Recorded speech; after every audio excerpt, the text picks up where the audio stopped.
श्रुति सम भिन्नार्थक शब्द। तो कुछ शब्द ऐसे होंगे जो सुनने में समान होंगे। श्रुति सम मतलब सुनने में एक जैसे लगेंगे, उनकी आवाज एक जैसी निकलेगी, लेकिन उनके अर्थ क्या होंगे? अलग अलग। भिन्नार्थक, भिन्नार्थक मतलब अलग अलग अर्थ वाले होंगे। उनका अर्थ क्या होगा? अलग अलग होगा। जैसे जैसे हम लोग देखते हैं, सबसे पहले हमारे पास क्या है शब्द, ये क्या लिखा है? अंश। और दूसरा वाला शब्द क्या है? ये भी अंश है, बस केवल सा का अंतर है। बस पहले वाले अंश का क्या मतलब है? और दूसरे वाले अंश का मतलब हिस्सा। ऐसे ही देखो, दोनों की जो है आवाज एकदम सेम निकल रही, अंश अंश, लेकिन दोनों का अर्थ क्या है? अलग अलग है। वैसे हमारे पास अगला शब्द क्या है? क्या है अगला शब्द? अंगना। अंगना और अंगना, लेकिन पहले वाले अंगना में चंद्र बिंदी लगी है और दूसरे वाले अंगना में केवल बिंदी। पहला वाला जो अंगना है, हम लोग जो घर में होता है अंगना, उसका क्या अर्थ होता है? आंगन। इसको सही से बोलते हैं क्या? आंगन।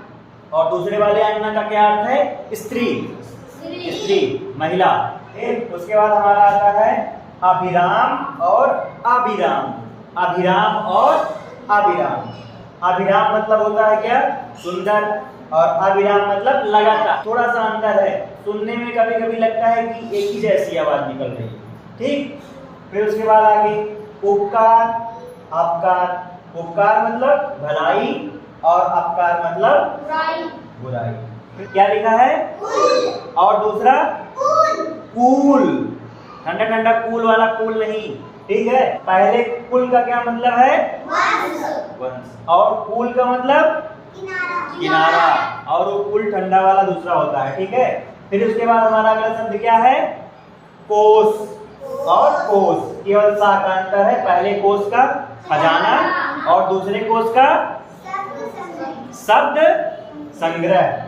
फिर उसके बाद प्रसाद और प्रासाद, ठीक है, अलग अलग चीज है। प्रसाद भगवान को, भगवान का भोग जो हम लोग भगवान को चढ़ाते हैं वो प्रसाद है, या भगवान को जब चढ़ा जाता है जो हमको मिलता है ऐसे करके खाते हैं वो प्रसाद है। और दूसरा प्रासाद मतलब महल, क्या? महल, जैसे किसी राजा का महल हो गया। फिर उसके बाद सर और सर, केवल सा का अंतर है। पहले सर का मतलब क्या है? और दूसरे सर का मतलब वाह, ठीक है।